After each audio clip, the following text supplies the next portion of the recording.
Não sou uma pessoa vingativa, seria mais correto dizer que sou a favor da justiça, não importa o que aconteça.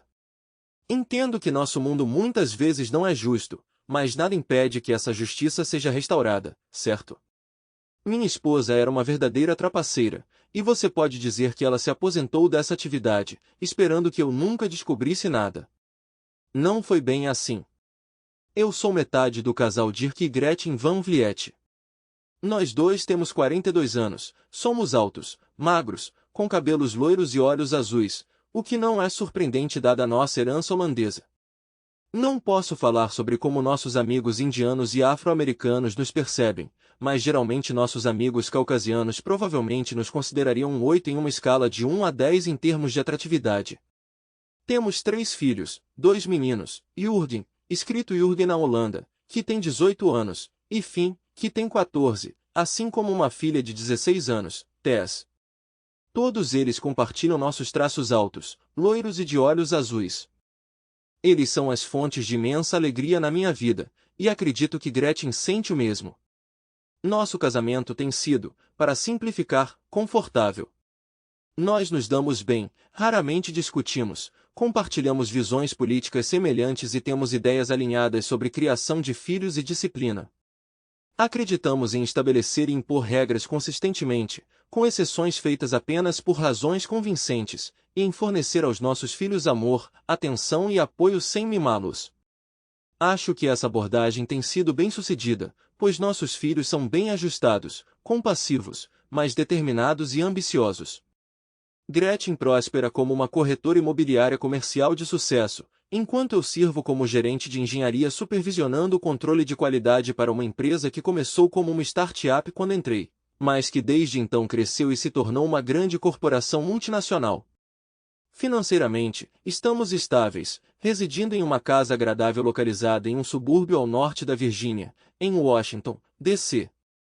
Nossa vida íntima, particularmente a minha com Gretchen, era confortável. Mantivemos uma frequência satisfatória do que eu considerava intimidade de alta qualidade, em média 2 vezes por semana. Isso aumentou durante as férias ou quando as crianças estavam fora por um longo período. Ao contrário das minhas experiências anteriores, nossa intimidade era caracterizada mais por expressões de amor do que por mera gratificação física. Antes de conhecer Gretchen aos 22 anos, eu costumava buscar relacionamentos românticos bem ativamente. Nosso casamento aconteceu rapidamente, apenas 18 meses após nosso primeiro encontro. Antes de Gretchen, meu relacionamento mais longo foi com Gina Martinelli, que ocorreu quando eu tinha 20 anos, e no intervalo entre meu segundo e terceiro anos de faculdade. Gina contrasta fortemente com Gretchen em muitos aspectos. Ela é uma pequena explosiva de ascendência italiana, pesando não mais do que 100 libras. Fisicamente, eu me elevo sobre ela por mais de um pé, e sua pele oliva contrasta fortemente com minha pele clara. Na época, Gina era uma jovem de 29 anos recém-divorciada com 2 filhos pequenos. Seu temperamento era tão volátil quanto o de Gretchen e o meu são compostos. Nosso encontro foi um tanto não convencional. Eu acidentalmente bati com o carro dela no estacionamento de um shopping no dia seguinte aos meus exames finais. É um milagre que tenhamos nos conectado, considerando as circunstâncias. Gina estava compreensivelmente furiosa com os danos ao seu carro, e se não fosse pela presença dos filhos, ela poderia ter tomado medidas mais drásticas. No entanto, ao fornecer todas as minhas informações de contato, acompanhá-la até uma oficina, assumir a responsabilidade pelos reparos e garantir que ela e seus filhos chegassem em casa em segurança, consegui amenizar a situação. Quando a estava levando para casa, percebi que não conseguia tirar os olhos dela. Ela percebeu meu olhar e sorriu amplamente. É difícil precisar exatamente como nosso vínculo se aprofundou e levou aos eventos subsequentes, mas 3 dias após o acidente de carro, estávamos intimamente conectados, e 2 semanas depois me mudei para sua modesta casa de veraneio, dizendo aos meus pais que havia encontrado um emprego melhor em outro lugar. Gina possuía não apenas charme, atratividade e esperteza de rua, mas também um temperamento impetuoso. No entanto, sua qualidade mais notável era a paixão. Ela não tinha igual na cama, ela sempre desejava mais, nada era proibido. Nosso prazer juntos era nada menos que sísmico. Medido na escala Richter, eles certamente teriam alcançado 9,0. Nós nos envolvíamos em intimidade pelo menos uma vez por dia, frequentemente 3 vezes durante todos os 3 meses do verão em que fiquei com ela. Mesmo durante seus dias vermelhos, quando ela estava irritada, mas ainda mais impaciente, nós fizemos amor sem perder um segundo. Gina também veio para minha casa por 4 fins de semana nos 2 meses seguintes enquanto eu estava na faculdade, deixando seus filhos com seus pais e irmã mais nova, que estavam mais do que felizes em cuidar deles. Foi uma verdadeira paixão. Nem Gina nem eu víamos nosso relacionamento como algo que levaria ao casamento. Não era só a diferença de idade ou o fato de ela ter 2 filhos, nossas personalidades não combinavam exatamente, e sua origem cultural era importante para ela e sua família. No último fim de semana, ela me visitou na faculdade na noite de domingo antes de ir embora. Ela me contou sobre conhecer um homem rico e idoso de ascendência italiana chamado Vince Aliotto, que era louco por ela e que seus pais aprovavam. Enquanto eu estava triste, Gina me proporcionou uma experiência inesquecível uma hora antes de sua partida. Voltando ao momento presente, devo admitir que não havia nenhuma razão específica para eu estar no saguão do W Hotel em Washington em uma tarde de terça-feira em maio. No entanto, um pedido espontâneo de um cliente valioso que estava hospedado lá antes de partir para a Europa me levou àquele lugar. Você pode imaginar meu espanto quando, enquanto eu estava na recepção, testemunhei Gretchen saindo do elevador, de braços dados com um homem de altura e idade semelhantes, com cabelos e olhos castanhos. Gretchen parecia totalmente absorta em seu companheiro, alheia ao que estava ao seu redor. Depois de discretamente providenciar para que a recepção ligasse para o quarto do meu cliente, observei secretamente Gretchen e sua amiga. O beijo de despedida delas foi extremamente desagradável para mim. Apesar do meu comportamento normalmente contido, senti uma onda de raiva, quase a mesma que a de Gina. Precisei de todo o meu autocontrole, felizmente, da pronúncia oportuna do nome do meu cliente quando ele saiu do elevador para evitar esbarrar na companheira de Gretchen e depois persegui-la, talvez até mesmo recorrendo ao confronto físico. Meu cliente perguntou: "O que houve, Dirk? Parece que você viu um fantasma." Desculpas, Jack. Achei que tinha visto um velho adversário da faculdade, alguém com quem nunca me vinguei, e isso momentaneamente despertou alguns sentimentos intensos.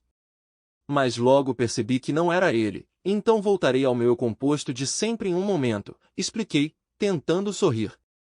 Jack riu e, depois de uma pequena conversa, seguimos para a cafeteria para discutir negócios. Consegui me concentrar nas preocupações de Jack, mas, no caminho de volta para o escritório uma hora depois, quase me envolvi em vários acidentes, ainda abalado pelo que havia testemunhado. Quando voltei, só tinha um assunto de negócios para resolver, o que me permitiu algum tempo para a contemplação. Eu não era de agir impulsivamente, especialmente ao lidar com algo tão significativo quanto isso, apesar de ser uma das situações mais carregadas de emoção de que me lembro. Quando saí do meu escritório às 6h01 da tarde para pegar Tess no treino de tênis do colégio, entendi que precisava de mais tempo para resolver as coisas. Por isso, decidi fazer uma falsa viagem de negócios. A recepção calorosa de Tess, cheia de seu charme borbulhante de sempre, levantou meu ânimo momentaneamente, especialmente quando ela relatou ansiosamente os eventos do seu dia durante nossa viagem para casa. Também me lembrou da importância de manter contato diário com meus filhos. Eu nunca poderia me contentar em ser um fiel que só vê os filhos nos fins de semana. Dados os olhares desconfiados que Gretchen lançou em minha direção quando voltei para casa, é provável que ela tenha percebido que eu estava lidando com algum problema. No entanto, a animada conversa no jantar com as crianças pareceu aliviar suas suspeitas, me dando a oportunidade de acalmar meus nervos em frangalhos. Na hora de dormir, tudo parecia normal. Felizmente, Gretchen não iniciou a intimidade naquela noite, poupando-me de um potencial tumulto emocional. Ao chegar ao trabalho na quarta-feira de manhã, liguei imediatamente para Gretchen para informá-la sobre minha viagem repentina para fora da cidade. Garanti a ela que passaria em casa para comprar algumas coisas essenciais e ligaria para ela e para as crianças mais tarde. As noites de quarta e quinta foram passadas em um dos apartamentos de propriedade da empresa em Arlington, Virgínia, onde falei com Gretchen e as crianças por uma hora todas as noites. Ao meio-dia de sexta-feira, o dia do meu suposto retorno, eu tinha um plano. Embora eu tenha me envolvido em algumas atividades de trabalho legítimas de quarta a sexta-feira, meu foco principal era pesquisar soluções potenciais para minha situação. Isso envolveu consultar advogados de família e fiscais, encontrar-me com investidores privados, o primeiro dos quais achei insatisfatório, falar com um psicólogo, visitar um laboratório de testes médicos e um farmacêutico com ética duvidosa, encontrar-me com um banqueiro internacional e uma extensa pesquisa na internet cobrindo um amplo espectro de tópicos. A principal conclusão tirada foi que eu tinha que suportar meu casamento até que nosso filho de 14 anos, fosse para a faculdade. Um aspecto que de certa forma aliviou a situação foi o novo carinho de Gretchen por Sherry, muitas vezes se entregando a um copo de cordial de 3 onças após o jantar ou antes de dormir, especialmente nas sextas e sábados antes de me recolher para a noite. Nos 4 anos seguintes antes da partida de fim para a faculdade, meus objetivos principais incluíam economizar dinheiro discretamente, obter um relatório de investigador particular, conduzir testes de DNA em meus filhos, pagar antecipadamente suas mensalidades da faculdade, colaborar com o farmacêutico desgraçado para desenvolver um composto especial e me preparar meticulosamente para um eventual divórcio. Essa preparação se estendeu até persuadir Gretchen a concordar em apresentar declarações de imposto de renda separadas a partir do próximo período fiscal, citando o conselho do consultor fiscal devido a mudanças nas circunstâncias do meu negócio. Depois de limpar minha mente de pensamentos desagradáveis, consegui participar de contatos relativamente normais de cama íntima com Gretchen no mês seguinte. Durante esse período, fiquei esperando o relatório de um investigador particular, os resultados da análise de DNA e o esclarecimento da composição do farmacêutico. Eu deliberadamente adiei o recebimento dessas informações por pelo menos um mês porque tinha medo de que, uma vez que as recebesse, não seria capaz de manter a aparência de normalidade em meu relacionamento com Gretchen, da qual eu precisava desesperadamente. Quando se tratava de testes de DNA, eu tinha certeza de que o homem com quem vi Gretchen não poderia ser o pai de nenhum dos meus filhos. Ele tinha olhos e cabelos castanhos, não era mais alto que Gretchen, e nenhum dos meus filhos tinha qualquer semelhança com ele. Na verdade, todas as 3 crianças tinham uma semelhança impressionante tanto com Gretchen quanto comigo, então eu não esperava nenhum resultado negativo do teste de DNA, mas senti a necessidade de confirmá-lo mesmo assim. No entanto, o que eu não queria descobrir era se alguma das crianças era biologicamente minha, enquanto outras não. Portanto, abordei o teste de DNA de uma maneira não convencional. Eu misturei intencionalmente a rotulagem dos 3 frascos contendo os cotonetes de DNA das crianças para que eu não soubesse qual pertencia a quem quando os enviasse ao laboratório. Minha própria amostra de DNA foi marcada como ponto 1. Quando entrei em contato com o laboratório, simplesmente perguntei se a pessoa em VLNR1 era parente daquelas nos outros 3 frascos, e se sim, qual era o provável relacionamento. Deixei claro que o laboratório não deveria identificar o gênero dos indivíduos nos frascos não rotulados em seu relatório. Felizmente, essa abordagem valeu a pena. Cerca de um mês depois, pouco antes de eu receber o relatório, o técnico-chefe, Tom, me ligou. Já nos tratávamos pelo primeiro nome naquela época. Dirk, tem os resultados do teste de DNA, ele disse. Ótimo, bem na hora. Dê-me o resumo e quaisquer comentários, Tom, respondi. Claro, nós rotulamos os 3 frascos não rotulados como A, B e C para referência, conforme suas instruções. Não registramos os gêneros desses indivíduos, conforme solicitado. Indivíduos correspondentes aos frascos A e C são fortemente relacionados biologicamente à pessoa em VLNR1. Como determinamos o gênero da pessoa em VLNR1, masculino, é altamente provável que ele seja o pai dos indivíduos nos frascos A e C, explicou Tom. Naquele momento, engoli em seco nervosamente e perguntei timidamente, e o frasco B? Bem, embora o indivíduo representado pelo frasco B compartilhe uma série de alelos com o indivíduo em VLNR1 e tenha uma conexão biológica com os indivíduos representados pelos frascos A e C, não há relação familiar entre o indivíduo no frasco B e o indivíduo em VLNR1. Embora eles possam compartilhar cores de cabelo e olhos semelhantes e algumas outras características identificáveis, a pessoa correspondente ao frasco B não é intimamente relacionada à pessoa em VLNR1, explicou Tom. W. O que significa intimamente relacionado? Eu gaguejei. Isso significa que a pessoa representada pelo frasco B não poderia ser um pai, avô, filho, neto, tia, tio, sobrinha, sobrinho ou mesmo um primo de primeiro grau, e muito provavelmente nem mesmo um primo de segundo grau, da pessoa representada por VLNR1. Tom esclareceu. Isso trouxe algum alívio, pois meu pai, meu irmão e um primo tinham uma forte semelhança comigo. Minha pergunta final: qual a probabilidade de que qualquer um dos pais do indivíduo ligado ao frasco B tivesse cabelos e olhos castanhos? Eu perguntei.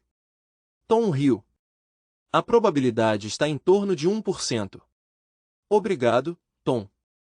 Espero que seu relatório seja enviado para meu endereço comercial sem nenhum detalhe específico de gênero em relação aos sujeitos nos frascos AC, respondi. Você entendeu. Além disso, o dinheiro que você forneceu para o processo é suficiente. Na verdade, podemos reembolsar $50, então não vou precisar de mais nada, Tom respondeu. Guarde os $50 com minha apreciação, eu ri, embora meu humor estivesse longe de ser alegre. Agora eu estava ciente de que um dos meus filhos não era biologicamente meu, mas provavelmente tinha um pai com cabelos loiros e olhos azuis. Eu intencionalmente permaneci sem saber qual criança era porque eu queria garantir que não houvesse possibilidade de tratar qualquer um deles de forma diferente, sem querer. Ao longo dos 14 anos em que os conheço, nunca suspeitei de nada com base na aparência deles, então não tentaria adivinhar, nem poderia ter adivinhado corretamente, mesmo se tivesse tentado. Os resultados também revelaram que, além do homem com quem vi Gretchen, ela tinha se envolvido em pelo menos outro caso, com o pai biológico de um dos meus filhos. As descobertas do laboratório de DNA tornaram algumas das informações do investigador particular redundantes em certos aspectos, embora não totalmente em outros. Conforme previsto, Judy James, a supervisora de investigação que supervisionava meu caso, revelou os detalhes do caso atual de Gretchen. Judy se comportou com o máximo profissionalismo, fornecendo-me um briefing oral antes de fornecer o dossiê abrangente que ela havia reunido. O indivíduo em questão é Winston Tangren. Ele tem 41 anos, mora em Nova Jersey, é casado há 20 anos e tem duas filhas gêmeas fraternas de 15 anos. Ele é empregado em imóveis comerciais, que é onde ele cruzou o caminho de sua esposa. No último mês de vigilância, eles visitaram quartos de hotel 2 vezes, uma no Hilton Hotel em Rockville, Maryland, e a outra em Springfield, Virgínia. Em ambas as ocasiões, eles passaram aproximadamente 2 horas juntos no quarto, tomaram banho recentemente ao sair, demonstraram comportamento afetuoso e trocaram despedidas apaixonadas. O encontro em Rockville ocorreu em uma terça-feira entre meio-dia e 14 horas, enquanto o encontro em Springfield ocorreu em uma quarta-feira entre 14 horas e 16 horas. Eles chegaram e partiram separadamente, revelou Judy. Você conseguiu reunir alguma informação sobre a duração do caso deles? Eu perguntei. Não podemos confirmar isso precisamente, no entanto, sabemos que eles se conheceram quase precisamente há 1 ano, e um informante, o único indivíduo que encontramos que suspeita de um caso, especula que já faz cerca de 6 meses, Judy respondeu. Eu tristemente concordei. Há um aspecto em nosso relatório escrito que, por razões que não posso aprofundar, é significativamente subestimado, ela disse com um sorriso, e se pressionada a repetir isso, negarei ter mencionado isso. Ouvi atentamente enquanto ela elaborava. No relatório, sugerimos que um agente pode, embora incerto devido à ilegalidade de obter registros telefônicos, ter descoberto que Gretchen possui um segundo telefone celular com o número 571555556. Que ela usa para se comunicar com Tangren e possivelmente outros. Novamente, não posso revelar o porquê, mas o pode ser um eufemismo considerável. Isso certamente chamou minha atenção. Eu simplesmente assenti em reconhecimento. Eu poderia fornecer mais detalhes, mas todas as informações que tenho estão documentadas no dossiê e fotos também estão incluídas. Mais alguma coisa que você precisa? Judy perguntou. Não, isso cobre. Devo algo além do adiantamento? $308,40, ela respondeu me entregando uma conta. Você é bem precisa, não é? Eu ri enquanto lhe entregava notas de $300 e uma de 10 mimes com uma xícara de café com os $1,60 extras. Eu sorri.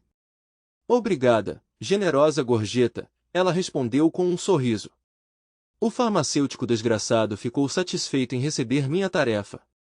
Forneci a ele uma identidade falsa e utilizei um telefone descartável para a comunicação, excluindo nossa reunião inicial e uma subsequente visita ao PI. A tarefa envolvia formular uma droga que pudesse se misturar perfeitamente ao xerez, aumentar significativamente a excitação sexual no consumidor, mas desaparecer completamente em 8 horas sem quaisquer consequências negativas duradouras. Apesar de sua reputação duvidosa, o farmacêutico demonstrou notável perícia em química, evidente por seu trabalho dedicado no projeto. Sr. Sam, que progresso você fez? Eu perguntei. Eu desenvolvi 4 compostos potenciais. Você precisará conduzir experimentos para determinar o mais eficaz, e quando fizer isso, eu produzirei mais, ele respondeu. Excelente, eu reconheci. Você poderia elaborar sobre cada um deles? O primeiro composto, chamado alfa, é derivado principalmente do feijão macuna. Ela ostenta níveis elevados de L-dopa, desencadeando a produção de dopamina no corpo. Tais efeitos, mas também agem como afrodisíaco para mulheres. Perguntei, como devo administrá-lo e quanto? O Sr. Sam produziu um pequeno frasco com um conta-gotas. Apenas 2 gotas, no máximo 3, ele disse, diretamente no copo antes de despejar o xerez. Deu uma leve mexida com um agitador de metal e pronto. Deve começar a fazer efeito em cerca de 30 minutos, atingindo o efeito total em 45. Os efeitos durarão algumas horas. Tudo bem, eu reconheci. Mais alguma coisa? O Sr. Sam continuou detalhando 3 outros compostos, nenhum dos quais parecia tão promissor quanto o alfa, e todos os quais, apesar de suas tentativas de minimizá-los, carregavam potenciais efeitos colaterais. Ele repetidamente me garantiu que alfa não tinha nenhum. Após sua apresentação, eu liquidei minha dívida restante com ele em dinheiro, e ele me informou o preço para minha próxima compra de alfa. Eu perguntei, quanto alfa eu precisaria para durar 4 anos e meio? 1 litro, ele respondeu. Ele vai se degradar com o tempo? Absolutamente não. Os ingredientes e o veículo são muito estáveis. Você deve agitar o recipiente a cada semana ou mais, mas isso é tudo. Se eu comprar 1 litro na próxima vez que nos encontrarmos, quanto custará? $5.000, ele respondeu prontamente.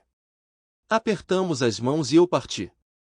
A eficácia do composto alfa foi tão notável que nunca me incomodei em tentar outra coisa. Em uma noite de sábado, depois que voltamos de uma festa, ofereci a Gretchen uma taça de xerez, que ela aceitou de bom grado, adicionando 2 gotas de alfa. Fingindo beber xerez com ela, fiz o mesmo. Depois que tomamos banho separadamente e nos preparamos para dormir, Gretchen começou a prestar atenção em mim. Nosso encontro se transformou em algo mais, desprovido de afeição terna, mas bastante rude e desinibido. Comprei 1 litro de alfa do Sr. Sam e, 6 meses depois de apresentá-la a Gretchen, notei uma mudança significativa em seu comportamento na cama. Ela se tornou mais aberta a novos experimentos, em geral, estava muito mais satisfeita. Durante esse período louco, descobri um celular secreto na gaveta da mesa dela durante uma visita. Discretamente instalei um bug para rastrear todos os seus SMS e mensagens gravadas no meu computador de trabalho. Graças a isso, descobri sobre seus encontros com Andrin, que aconteciam aproximadamente uma vez a cada 2 semanas. Nas noites que antecediam seus encontros com Tembron, eu sempre lhe dava alfa, ignorando qualquer um de seus protestos sobre participar de atividades na cama. Cerca de 3 meses depois que consegui descobrir o horário de seus encontros com Tembron, e apliquei minha estratégia de continuar até que ela vá embora, ela parou de se comunicar com ele. Presumi que esse era o fim do romance deles. Isso não mudou meus planos para o futuro de forma alguma, mas depois disso ela se tornou ainda mais ativa comigo. Por mais de 4 anos do que eu considerava coabitação com alguém com quem eu me comunicava apenas fisicamente, sem nenhuma conexão emocional, eu me mantive fiel ao meu programa. Convenci Gretchen a fazer declarações de imposto de renda separadas para os últimos anos e pagar antecipadamente a mensalidade da faculdade dos nossos filhos, apesar das dificuldades financeiras temporárias. Transferi bônus e aumentos salariais para uma conta bancária offshore, da qual paguei impostos nos Estados Unidos. Escondi mais de US$ 100.000 em dinheiro e inventei perdas substanciais em jogos de azar quando visitava Las Vegas anualmente para uma conferência, transferindo esse dinheiro também para uma conta offshore.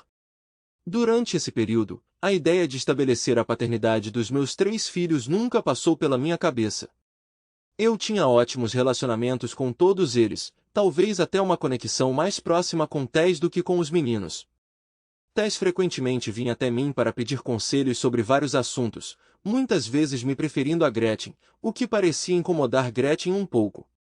Em um sábado, finalmente chegou o dia de fim ir para a faculdade, cerca de 4 anos e meio depois que descobri o caso de Gretchen e soube que um dos meus filhos tinha um pai biológico diferente. Alugamos o maior SUV disponível, mantivemos apenas 3 assentos e carregamos seus pertences para a viagem até a faculdade. Prometi a ele seu próprio carro no penúltimo ano, se ele mantivesse uma média B+ ou melhor durante o segundo ano, o mesmo acordo que fiz com Jürgen e Tess, ambos os quais mantiveram sua parte do acordo. Finn estava matriculado na James Madison University em Harrisonburg, Virgínia, que ficava a aproximadamente 2 horas e meia de carro de nossa casa no norte da Virgínia. James Madison ostentava uma excelente escola de administração de empresas que se alinhava com os interesses de Finn. Na noite anterior à nossa partida, eu me certifiquei de que Gretchen e eu tivéssemos nossa última noite juntos.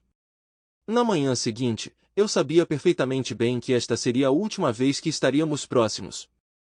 Deixamos Finn em seu dormitório por volta das 17 horas, ansiosos para que fossemos embora, pois ele já havia chamado a atenção de 2 garotas atraentes no dormitório oposto.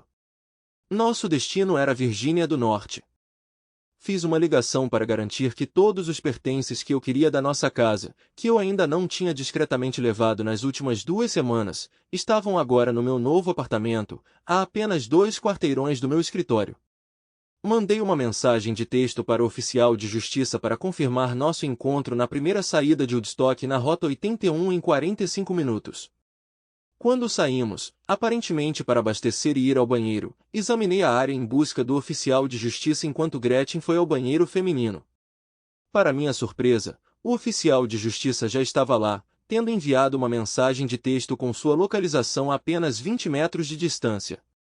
Fizemos contato visual, e gesticulei para Gretchen quando ela entrou no centro de viagens. Ele reconheceu com um aceno, e eu voltei para o SUV e fui embora.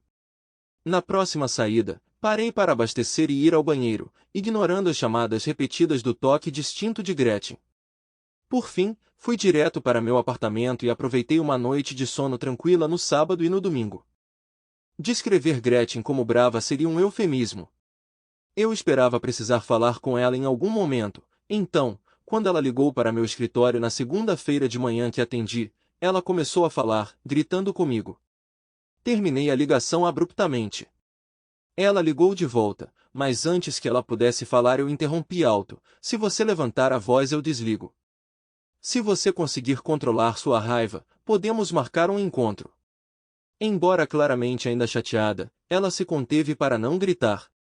Você é desprezível me deixando abandonada a 90 milhas de casa e me entregando papéis de divórcio por meio de um oficial de justiça. O que há de errado com você? Ela exclamou. Meu problema é com uma esposa que me traiu. Posso marcar um encontro com você amanhã para discutir mais sobre isso, se quiser, respondi calmamente. Ela pareceu momentaneamente surpresa. Eu nunca. Ela começou a protestar. Eu a interrompi, dizendo, Gretchen, pare de me enganar como você tem feito pelos últimos 19 anos, pelo menos. Vamos discutir isso amanhã. Proponho nos encontrarmos na sala de conferências do seu escritório às 6 da tarde. Ela questionou. O que há de errado com a nossa casa? Você quer dizer a sua casa? Desculpas, mas aquele lugar guarda memórias desagradáveis para mim, vivendo com um parceiro infiel e tudo. Se estivermos conversando, será na sala de conferências do seu escritório. Apenas me mande uma mensagem com os detalhes. Tchau.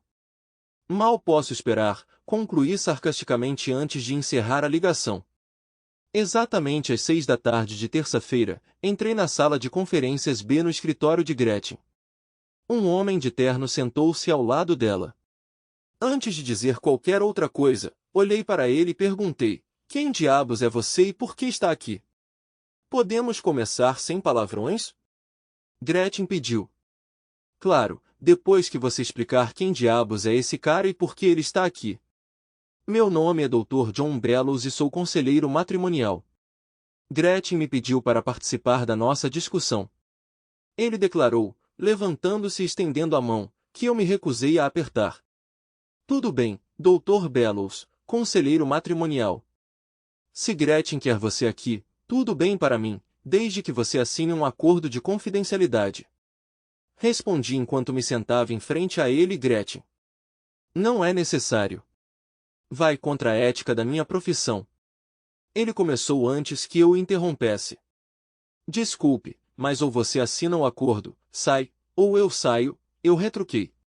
Mas eu não tenho, ele começou antes que eu interrompesse mais uma vez. Na minha linha de trabalho, eu frequentemente lido com acordos de confidencialidade. Na verdade, sempre carrego 2 versões na minha pasta, junto com vários outros formulários, comentei despreocupadamente. Sem problemas. Peguei um dos nossos acordos de confidencialidade padrão, fiz algumas revisões rápidas com uma caneta para adaptá-lo às nossas necessidades e o entreguei. Dê uma olhada nisso. Depois que você assinar e datar, Gretchen e eu faremos o mesmo. Então pediremos ao meu futuro ex para fazer cópias para cada um de nós. Notei que Gretchen estava visivelmente irritada, mas mantendo a compostura enquanto ela e Bellows revisavam o documento. Não parece muito trabalhoso, Bellows comentou enquanto assinava e passava para Gretchen, que também assinou. Eu segui o exemplo, Gretchen fez cópias para ela e Bellows antes de devolver o original para mim.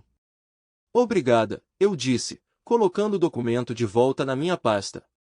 Agora, o que você queria discutir, Gretchen? Eu pensei que tudo estava escrito claramente nos papéis do divórcio que você recebeu. Primeiro, espero um pedido de desculpas por me chamar de vagabunda traidora pelo telefone, ela retrucou, de braços cruzados. Quando eu disse ok, peço desculpas. Eu a peguei desprevenida. Mesmo que você tenha sido infiel e possa até se encaixar na definição de uma pessoa promíscua, não havia desculpa para minha escolha de palavras para você. No futuro, se eu precisar me referir a você indiretamente, usarei o termo cônjuge infiel. Como isso soa? Tanto Bellows quanto Gretchen me criticaram, o que lidei educadamente. Então Gretchen perguntou, se você suspeita de infidelidade, por que não entrou com um processo de adultério? A primeira razão é que continuei a viver com você por mais de 4 anos após o adultério conhecido, o que significa que um tribunal da Virgínia não considerará o divórcio com base nisso. Pode haver um caso mais recente do qual eu não tenha conhecimento, mas prefiro não mudar os motivos do divórcio devido ao segundo motivo. O segundo motivo é que não quero que nossa família e amigos, especialmente Jürgen, Tess e Finn, sejam expostos a informações sobre seus casos. Mas você se apressou em entrar com o processo? Você não atendeu ao padrão da Virgínia para um divórcio sem culpa, Bellows interrompeu. Tecnicamente, sim, Bellows, mas meu advogado me garante que, ao declarar que estabeleci uma residência separada na data do processo, que foi sábado, o tribunal ignorará essa tecnicalidade, respondi. Que evidências você tem para sua acusação de infidelidade? Bellows então perguntou, indicando que preferiam que ele fizesse o interrogatório. Tirei um envelope da minha pasta contendo fotos de Tangren e Gretchen se beijando apaixonadamente, fotos delas saindo de quartos de hotel, mensagens de texto e um resumo das descobertas do investigador particular. Casualmente, enquanto eles olhavam o conteúdo, notei, a propósito, Gretchen, só para você não ser pega de surpresa, a cópia completa do que acabei de lhe dar foi entregue pessoalmente a Melissa Tangren hoje. Gretchen me lançou um olhar que era uma mistura de surpresa e raiva, antes de retornar sua atenção para a evidência. Os materiais do meu envelope tinham esvaziado visivelmente o Bellows, mas ele continuou a insistir. É óbvio que você perdoou Gretchen. Considerando que você viveu com ela por mais de 4 anos, ela não viu Tangren por mais de 3, e você, como Gretchen descreveu, se tornou mais próximo dela durante esse tempo. É aí que você está errado, Doc, respondi com um sorriso. Não tive um relacionamento amoroso com ela desde que a testemunhei beijando e se divertindo com Tangri no W Hotel em Washington há mais de 4 anos. Essa revelação causou uma expressão chocada e sobrancelhas franzidas no rosto de Gretchen. Acrescentei entusiasticamente, desde então, estou em um relacionamento com outra pessoa apenas pelo prazer físico. Nunca mais fiz amor com ela. Ao ouvir isso, Gretchen começou a chorar, levantou-se do assento e saiu da sala. Bellows pediu um momento, me pedindo para não sair antes de correr atrás dela. Esperei mais 15 minutos pronta para sair quando eles retornaram ao quarto. Os olhos de Gretchen estavam inchados, embora ela tivesse parado de chorar. Assim que se sentou, ela conseguiu dizer, eu te amei durante todo o nosso casamento. Por que você não pode me perdoar? Tangren foi um erro terrível e eu juro que nunca mais vou me envolver com mais ninguém. O problema é que há pelo menos um outro caso que eu conheço, que aconteceu há cerca de 19 anos. Não sei quando começou ou terminou, mas é esse que realmente me incomoda, eu disse com raiva.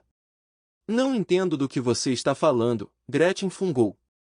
Quando entrei na reunião, não tinha planejado revelar que sabia que um dos nossos filhos não era meu, talvez ela nem soubesse, apesar de sua infidelidade.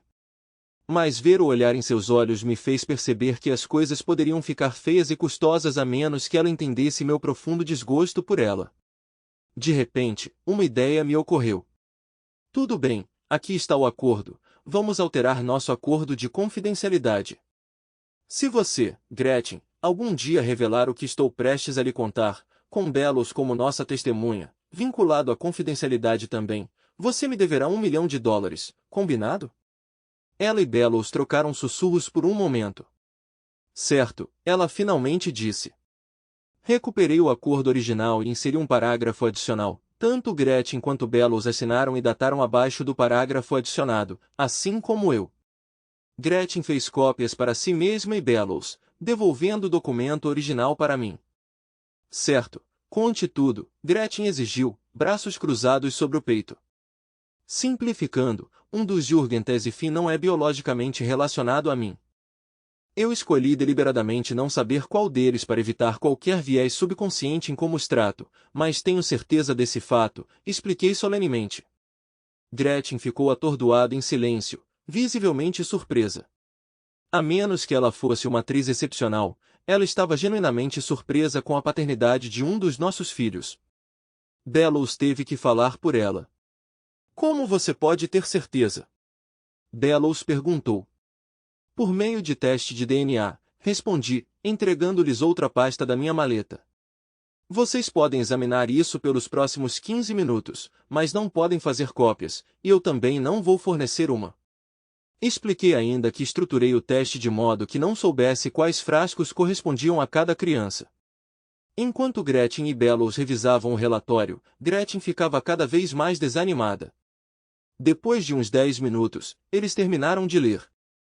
Peguei o arquivo de DNA, fechei minha pasta e expliquei, Gretchen, agora você entende por que a reconciliação é inútil, por que eu deixei você em Woodstock por pura frustração e por que você deve assinar o acordo de separação anexado aos papéis do divórcio para acabar com nossa farsa de casamento em 1 ano. Quando parti, Gretchen estava soluçando, embora eu não conseguisse dizer se era para Bellows ou para mim. Nosso casamento não era fingimento, ela murmurou. Fechei a porta e não ouvi mais nada.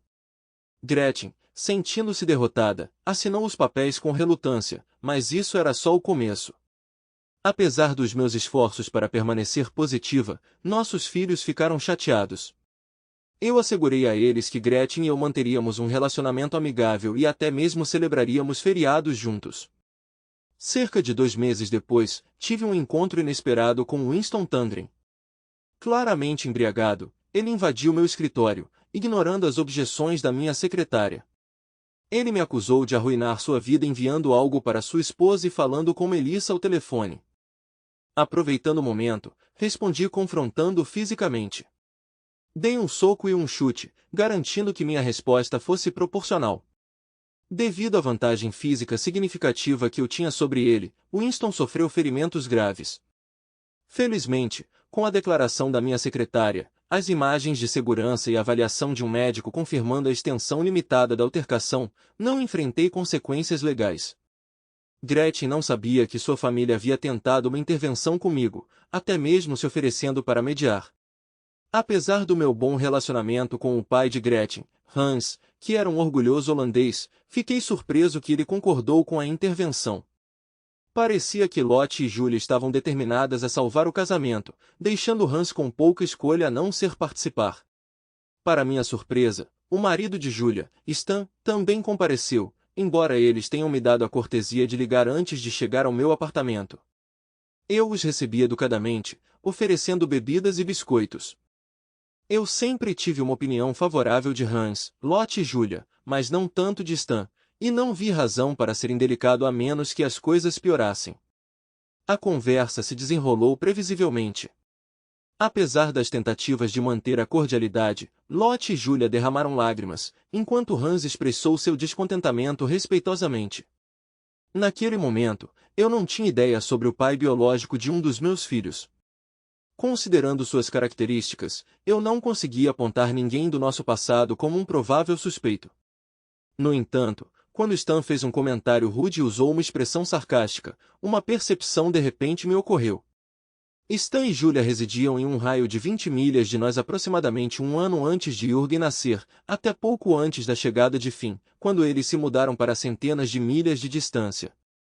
Durante esse período, o relacionamento de Gretchen com Julia era intrincado e competitivo, embora tenha se tornado menos complexo e desprovido de competição após a partida de Stan e Julia. Apesar disso, Gretchen parecia imperturbável por Stan, assim como eu. Nunca observei nenhum gesto afetuoso, olhares significativos ou entre eles. No entanto, dado que sei agora sobre Gretchen, é concebível que ela possa ter se envolvido com Stan em uma tentativa competitiva de superar sua irmã. Na época em que Stan e Julia moravam perto, Stan tinha uma aparência diferente. Ele tinha cabelos loiros, era apenas 5 centímetros mais baixo que eu e tinha olhos azuis. Apesar de mais tarde ter ficado acima do peso e encurvado com cabelos grisalhos prematuramente, naquela época ele não era feio. Embora suas feições não tivessem o refinamento de Gretchen ou meu, ele era razoavelmente bonito e um atleta competente. Por um momento, minha mente vagou enquanto esse pensamento corria pela minha cabeça, mas recuperei o foco e continuei a mostrar ainda mais gentileza para Lotte, Julia e Hans. Quando eles foram embora, quase 2 horas depois, eles entenderam que não havia chance de Gretchen e eu nos reconciliarmos. Mas eu os assegurei de que sempre valorizaria nosso relacionamento, excluindo Stan, manteria contato e esperava que ainda pudéssemos comemorar aniversários e feriados juntos como fazíamos no passado. Não fui totalmente sincero quando disse que não nutria má vontade por Gretchen. Não mencionei as infidelidades dela como a causa do término, e sei que ela também não mencionou. É que a faísca tinha se apagado, e eu me sentia jovem demais para viver sem amor. Em nossa negociação final antes do divórcio ser finalizado, Gretchen e eu tínhamos uma questão contenciosa restante. Embora importasse mais para ela do que para mim, senti que já tinha sido bastante acomodado. Eventualmente, propus um acordo para resolver o assunto. Se ela respondesse honestamente a uma pergunta, eu lhe daria o ponto, e poderíamos seguir em frente. Ela concordou, então dispensamos nossos advogados. Então perguntei a ela, Gretchen, você já se envolveu romanticamente com seu cunhado Stan? A julgar pela expressão e linguagem corporal dela, eu tinha certeza de que a resposta era sim, então não prestei muita atenção à sua resposta real. Acredito que ela negou veementemente, mas, independentemente do que ela disse, fiquei satisfeito. Agradeci pela resposta, pedi desculpas pela pergunta, instruí os advogados a concederem o ponto a Gretchen e até a convidei para almoçar. Estendi o convite para o almoço sabendo que ela teria um prédio em exposição logo depois, mas queria tranquilizá-la de que aceitava sua negação verbal. Ela educadamente recusou, dizendo, talvez em outra ocasião, ao que eu respondi insinceramente, claro, considere isso um cheque de chuva. Eu tinha certeza de que Stan pagaria a dívida, mas não queria que Julia sofresse, portanto, minha vingança tinha que ser física, não emocional ou financeira. Cerca de um ano depois, uma grande oportunidade surgiu quando descobri que Stan era o pai biológico de um dos meus filhos. Phil informou que Stan estava planejando ir pescar perto da conferência, que eu poderia muito bem comparecer. Levando meu cúmplice mais confiável, nos disfarçamos, alugamos um carro e eu dirigi sozinho até o acampamento de Stan. Sob a cobertura da noite, eu subjuguei Stan, fechei sua boca com fita adesiva e o ataquei sem avisar seus companheiros. Eu causei ferimentos sérios nele e o expus a formigas de fogo enquanto sussurrava: "Você não deveria ter traído mulheres casadas." Saí sem deixar rastros, sem levantar suspeitas. Stan me reconheceu em reuniões subsequentes, mas nunca mencionou o que aconteceu com ele. 3 anos após meu divórcio ter sido finalizado, as coisas progrediram tão bem quanto era de se esperar. Gretchen, sua família e a minha compartilharam momentos como comparecer às formaturas de Juergens e Tessa juntas, ser agradável e simpático no casamento de Juergens e fazer uma grande festa para o aniversário de 21 anos de Tessa. Gretchen também ficou quieta sobre a situação do DNA envolvendo nossos filhos. Tendo também acertado as contas com Winston e Stan, e sem nenhuma chance realista de descobrir mais casos que Gretchen poderia ter tido, eu estava contente, exceto por uma coisa: eu não tinha realmente encontrado uma substituta para Gretchen. Embora eu tivesse saído bastante e até tido alguns encontros casuais, nenhum deles se comparava às experiências sexuais gratificantes que eu tive com Gina, ou com Gretchen depois que comecei a batizar seus xereis com Alpha. Nem experimentei o mesmo nível de intimidade que Gretchen e eu compartilhamos antes de eu descobrir sobre seus casos. Então, por acaso, algo inesperado aconteceu. Enquanto participava de uma feira comercial local, notei uma mulher em um dos estandes que tinha uma semelhança impressionante com Gina Martinelli. Intrigado, conforme o dia estava terminando, abordei-a e disse: "Espero não estar sendo rude, mas você me lembra alguém que conheci, Gina Martinelli." Ela olhou 2 vezes. "Essa é minha irmã, embora ela não seja mais chamada de Gina Martinelli há algum tempo. Ela é Gina Liotto agora." "Espera, você é a irmã mais nova dela que costumava tomar conta dela durante os verões antes de conhecer Vince Liotto?" Ela sorriu: "Sou eu." "Você é o holandês alto com quem ela morou um verão, aquele com quem ela sempre se gabava de suas façanhas na cama?" Eu não sabia o que era se gabar antes, mas certamente elevou meu moral. "Eu ainda sou o mesmo," eu sorri. "Dirk Van Vliet." "E você?" "Eu sou Gabriela." Voltei para Martinelli depois do divórcio, 4 anos atrás, ela disse radiante.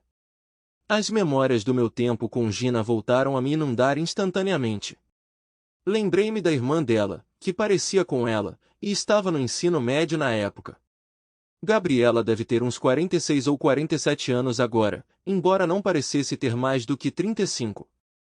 "Estou divorciado há 3 anos. Que tal jantar amanhã para colocar o papo em dia?" perguntei. "Hoje não," ela respondeu com um sorriso. "Mas eu sou daqui, moro em Arlington. Amanhã à noite está chegando, e então eu definitivamente estarei com fome." Gabriela possuía a maior parte do charme irresistível de sua irmã, mas com menos inconstância. Nós nos demos muito bem. Como os filhos dela não estavam na faculdade e não havia nenhuma conexão romântica no momento, no nosso terceiro encontro eu estava determinada a me tornar esse interesse romântico. 2 dias depois do nosso quarto encontro, durante o qual já estávamos na cama. Embora nossos corpos aos 50 e 47 não pudessem igualar a energia do nosso Sylvie mais jovem, ainda era muito legal. "Eu vou seguir em frente."